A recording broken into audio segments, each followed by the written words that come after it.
Дедушка Ивана Порываева Петр Кузьмич был настоящей легендой. Долгие годы он возглавлял полицейский участок, и благодаря его стараниям их район считался самым безопасным. Портрет Порываева-старшего висел в полицейском участке на самом видном месте. И когда в отделение пришел работать внук Петра Кузьмича Иван, все, конечно же, ждали от него таких же подвигов, какие когда-то совершал его дед. Но очень скоро Иван Порываев разочаровал своих коллег. Он боялся стрелять из оружия, был излишне вежлив даже с самыми отъявленными преступниками и очень не любил физические нагрузки. На самом деле Иван Порываев никогда не хотел быть полицейским. Но ему, как единственному внуку Петра Кузьмича, с самого детства говорили, что он должен пойти по стопам своего легендарного деда. И когда пришло время выбирать профессию, Иван не стал сопротивляться. Иногда он думал, что когда-нибудь все-таки сможет раскрыть какое-то запутанное преступление, и тогда коллеги перестанут над ним смеяться, а дедушка наконец-то получит повод гордиться своим внуком. Но все особо важные дела доставались коллегам Ивана. Ему же чаще всего доверяли поиски пропавших домашних животных. Однажды вечером, когда Иван уже собирался уходить, в их отделении появилась элегантная девушка, которая была очень напугана. Сбивчиво она рассказала дежурному полицейскому о том, что некая семья завела себе страшное существо, которое опасно для всего района, а возможно даже и города. Когда дежурный унылым голосом спросил, о каком таком существе идет речь, девушка сказала, что речь идет о горке-пожирателе. Дежурный расхохотался девушке в лицо. Наклонившись вперед, он посоветовал ей обратиться к доктору, потому как с ее головой явно что-то не в порядке. Расстроенная девушка вышла из полицейского участка вся в слезах. Ивану Порываеву стало немного обидно за нее. Он налил в одноразовый стаканчик воды из кулера и вышел следом за девушкой. Вообще-то вода в кулере была только для сотрудников участка, но Иван часто наливал ее всем желающим. Блондинка сидела на ступенях полицейского участка и вытирала слезы. Полицейский протянул ей стакан воды, сел рядом и представился. Девушка взяла стакан, сделала 3 больших глотка и сказала, что ее зовут Катя. Порываев извинился за своего коллегу и попросил девушку еще раз рассказать о том, какое существо угрожает их району. Он поклялся честью своего знаменитого деда, что не будет смеяться над ее рассказом. Катя поведала ему историю о том, как переехала в этот район несколько дней назад и вызвалась помочь дедушке, у которого пропала внучка. И когда она пошла искать девочку, то нашла ее внутри детской горки. Девушка прыгнула вниз головой внутрь горки, чтобы вытащить ее, но застряла там. В то время как девочка выскользнула из горки целая и невредимая. Глотнув еще немного воды, девушка рассказала, что спасла ее из этой горки одна бабушка, которая и поведала ей о том, что это горка-пожиратель.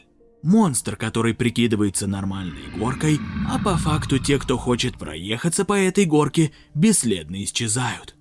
В конце Катя добавила, что по ее данным, у этой горки есть сообщники, которые помогают ей находить жертв. В частности, внучка специально застревает в горке и выступает в качестве приманки, завлекая людей внутрь. Иван был удивлен такому рассказу. С одной стороны, он не верил девушке, с другой стороны, рассказ звучал так убедительно. В качестве доказательства девушка достала из сумки широкий металлический браслет и показала следы от зубов горки-пожирателя. Иван пообещал, что попробует разобраться в этой истории. Они обменялись с Катей телефонами, и та ушла, оставив на ступенях пустой одноразовый стакан со следами розовой помады. Иван достал телефон и позвонил дедушке, который после выхода на пенсию жил на даче и разводил уток. Немного сбивчиво Иван поведал Порываеву-старшему рассказ про горку-пожирателя. Но, к удивлению внука, дед не рассмеялся в ответ. Он помолчал какое-то время, а потом сказал, что слышал о таком монстре. И даже знает, что в некоторых районах люди и правда пропадали на детских площадках. Отключив телефон, Порываев-младший решил во что бы то ни стало распутать это преступление и позвонил Кате. Уже через час Катя и Иван были около той самой детской площадки, где она чуть не погибла. Горка стояла на месте. Полицейскому все еще до конца не верилось, что эта обычная с виду горка может быть монстром. Он поделился своими сомнениями с девушкой, но она попросила его не торопить события и наблюдать внимательнее. И действительно, как только на город опустилась ночь и люди перестали ходить мимо горки, у нее неожиданно сверху открылись глаза. Горка моргала ими и смотрела в разные стороны, как будто кого-то ждала, иногда при этом громко вздыхая. Порываев был в шоке. Через какое-то время Катя и Иван услышали шаги. Кто-то приближался к горке со стороны мусорных баков. Порываев хотел выйти из засады, чтобы предостеречь людей об опасности. Но Катя схватила его за руку и шепотом велела ждать. На детской площадке появились дедушка и внучка. Те самые, благодаря которым девушка чуть не погибла. Девочка стала обнимать горку и щекотать ее. Горка счастливо захрюкала. Нижний конец ее трубы растянулся в улыбке, обнажив острые зубы. Глаза горка блаженно прикрыла. Дедушка достал из сумки гамбургеры и стал кидать их горке в рот. Горка чавкала и улыбалась. «Доставай пистолет», – прошептала Катя. Но Ивану нечего было достать. Он никогда не носил оружие, потому что для поиска домашних животных оно ему не требовалось. С собой у Порываева были только наручники. Катя схватила сухую ветку, отломила ее так, чтобы в темноте она была похожа на пистолет, и дала ее Ивану. «Руки за голову!» – прокричал Иван и выскочил на детскую площадку. Дедушка и внучка в ужасе уставились на полицейского. Горка перестала улыбаться и жевать. Глаза ее сделались злыми, она оскалила зубы и зарычала. Порываев еще раз повторил свою команду, но уже менее решительным голосом, так как не понимал, как действовать, если тебя не слушают. Дедушка встал на колени, сложив руки на затылке. Внучка тем временем быстро вскарабкалась наверх горки. Иван осторожно подошел к дедушке, собираясь надеть на него наручники. В эту минуту луна выглянула из-за туч, и пенсионер увидел, что вместо пистолета у полицейского сухая ветка. Он вскочил со скоростью, которая обычно не присуща пожилым людям, и грубо толкнул Порываева. Тот упал. Наручники и ветка отлетели в сторону. Неожиданно сверху горки девочка громко прокричала «Фас!».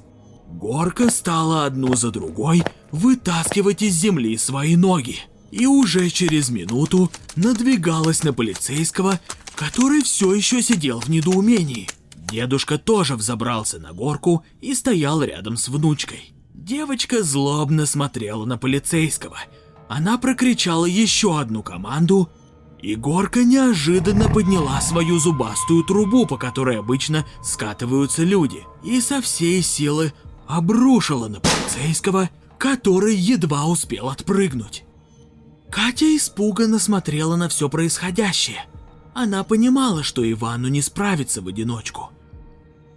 Она достала телефон и вызвала полицию, сообщив им, что на их коллегу напало опасное существо. Закончив разговор, она выскочила на площадку помогать новому другу. Горка-пожиратель встала на задние ноги, передними перебирая в воздухе. Труба горки от этого поднялась еще выше. Раздалась новая команда от девочки, и монстр устремил всю мощь своей конструкции вниз на Ивана. Но за секунду до удара Катя оттолкнула полицейского. Парень и девушка лежали на земле, увернувшись от монстра. Глаза горки налились кровью. Дедушка и внучка тоже были в бешенстве. Горка громко стучала своими железными ногами, приближаясь к Ивану и Кате. Полицейский вскочил, схватил валяющиеся на земле наручники и пристегнул Горку к трубе ограждения. Монстр дергал ногой, но освободиться не получалось. Послышался вой сирен, и через минуту к Горке уже бежали полицейские. Дедушка и внучка переглянулись и друг за другом прыгнули в Горку, так и не выехав с другого ее конца. Монстр за считанные секунды принял вид обычной Горки. Размахивая удостоверениями и пистолетами, стражи порядка прибежали на детскую площадку. Но вместо монстра увидели обычную Горку, которая уже перестала быть монстром и была пристегнута наручниками к ограждению. Катя и Иван заглядывали внутрь, пытаясь понять, куда же пропали дедушка и внучка. Полицейские были в бешенстве, а самый главный из них прокричал Ивану, что увольняет его. Катя как могла пыталась доказать им, что Горка и правда живая, но ее никто не слушал. Иван неожиданно заулыбался. Он вдруг понял, что спасать людей он может и без погон. Он повернулся к Кате и прошептал на ухо: «Мы сами проведем расследование и всем докажем, что мы правы». И поцеловал ее в щеку. Катя покраснела. Кажется, она влюбилась. Если тебе понравилась эта история и ты хочешь как можно больше крутых видосов на канале Аниматор, то обязательно ставь лайк под этим видео, пиши комменты, подписывайся на наш канал и не забудь нажать на колокольчик. Оставайся с нами!